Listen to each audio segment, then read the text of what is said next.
Hey guys, welcome to my channel. We are reading Little Women, and we are going to be on chapter 3. And I'm just going to start reading.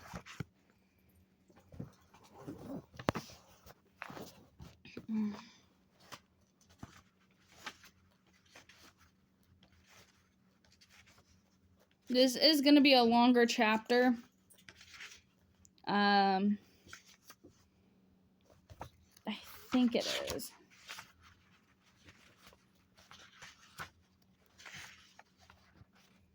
It's kind of a shorter one, but still kind of long. All right, chapter 3. Jojo. Oh, wait. Chapter 3. The Lawrence Boy. Jojo, where are you? Cried Meg at the foot of the garret stairs. Here, answered the husky voice from above, and running up, Meg found her sister eating apples and crying over a ear of red clife, wrapped up in the comforter on an old three-legged sofa by the sunny window. This was Joe's favorite feuage, and here she loved to enjoy the quiet and the society of a pet rat who lived nearby. As Meg appeared, scrambled whisked into his hole. Such fun! A note of invitation from Miss Gardiner for tomorrow night, cried Meg, waving the precious paper and then proceeding to read it with delight.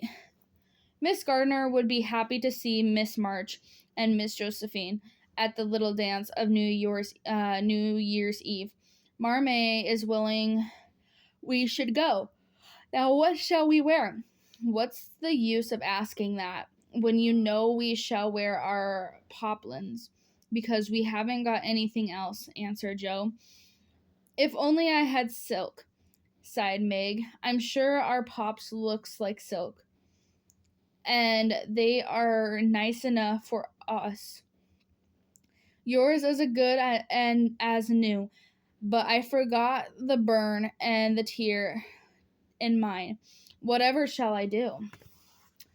You must sit all you can and keep your back out of sight, and the front is all right. I shall have a new ribbon for my hair, and Marmee will lend me her little pearl pin, and my new slippers are lovely, and my gloves will do. Mine are spoilt with lemonade, and I can't get any new ones, so I shall have to go without, said Jojo, who never troubled herself much about dress. You must have gloves, or I won't go, cried Meg decidedly. You can't dance without them, and if you don't, I should be so mortified.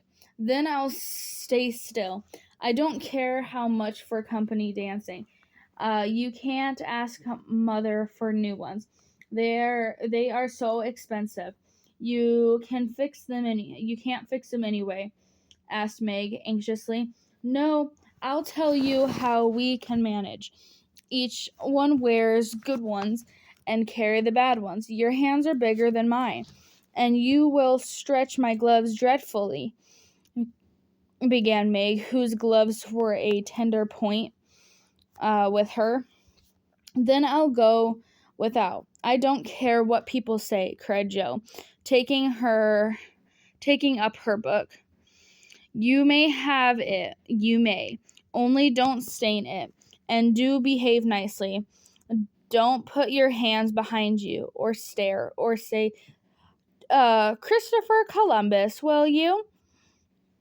Don't worry about me. I'll be as prime as a dish. And don't get into any scraps. Now go and answer your note, and let me finish this story. So Megan went away to accept with thanks, look over her dress, and sing blithely as she did up her one real lace frill. While Jo finished her story and her apples, one New Year's Eve the parlor was deserted, for the two younger girls played dressing maids, and the two elders were absorbed in all important business and getting ready for the party. There was a great deal of running up and down, laughing and talking. Meg wanted a few curls about her face, and Joe undertook to pinch the papered locks with a pair of hot thongs. Ought they have to smoke like that? Asked Beth from her perch on the bed. It's a dampness drying, replied Joe. What a queer smell, observed Amy, smoothing her own pretty curls with a superior air. There now, I'll take off the papers and you'll see a cloud of little ringlets, said Joe, putting down the tongs. She did take off the papers, but no cloud of ringlets appeared, for the hair came with the papers, and the horrified hairdresser laid a row of little scored bundles on the bureau before her victim. Oh, oh, oh, what have you done? My splut, I can't go, my hair, oh my, wailed Meg, looking with despair at the uneven fringles on her forehead. Just my luck. You shouldn't have asked me to do it. I'm no end sorry, but the tongs were too hot, and so I've made a mess, groaned poor Joe, regarding a black pancakes with tears of regret. It isn't spoilt. Just frizzle it and tie your ribbon so the ends come to your forehead a bit, and it will look like the latest fashion, said Amy consoledly. After various lesser mishaps, Meg was finished at last, and by the united exertions of the family, Joe's hair was got up and her dress on. They looked very well in their simple suits, Meg in silver drap, with a blue velvet snood, lace frills, and the pearl pin. Joe in maroon with a stiff, gentlemanly linen collar and a white chrysanthemum or two for her only ornament. Each put on one nice white glove and carried one soled on. Meg's high-heeled slippers were dreadfully tight, though she would not own it, and Joe's 19 hairpins all seemed stuck straight into the head. But, dear me, let us be elegant or die. Have a good time, dears, said Miss March as the sisters went daintily down the walk. Don't eat much supper, and come away at 11, when I send Hannah for you. As the gate clashed behind them, a voice cried from the window, Girls, girls, have you both got a nice pocket handkerchiefs?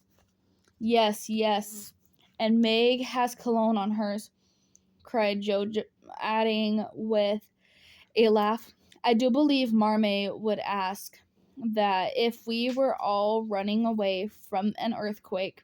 Now don't forget to keep the bad breath out of sight. Joe, is my sash right? Does my hair look very bad? Said Meg as she turned from the glass at Miss Gardiner's dressing room. I know I shall forget. If you see me doing anything wrong, you just remind me by a wink, will you? Returned Joe. No winking isn't ladylike. I'll lift my eyebrow if anything is wrong, and not if you are all right. Now, hold your shoulders straight and take short steps. Down they went, feeling a trifle timid. Miss Gardiner, a stately old lady, greeted them kindly and handed them over to the eldest of her 6 daughters. Meg knew Sally and was at her ease very soon, but Joe didn't care much for girlish gossip, stood about with her back carefully against the wall, and felt as much out of place as a cult of flowers garden. Half a dozen Jovel's lads were talking about skates in another part of the room, and she longed to go and join them. She telegrammed her wishes to Meg, but the eyebrow went up so alarmingly that she dared not to stir. She could not roam about the mews herself, for the burnt breath would show. So she stared at people rather than formally till the dancing began.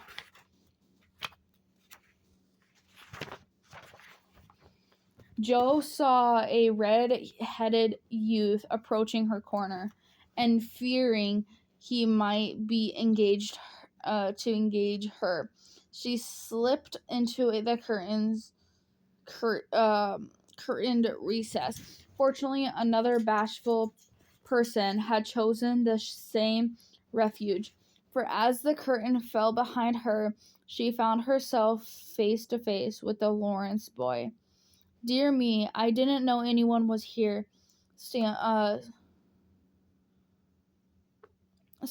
Jo. But the boy laughed and said pleasantly, "Don't mind me. Stay if you like." And I'll continue that chapter in just a moment.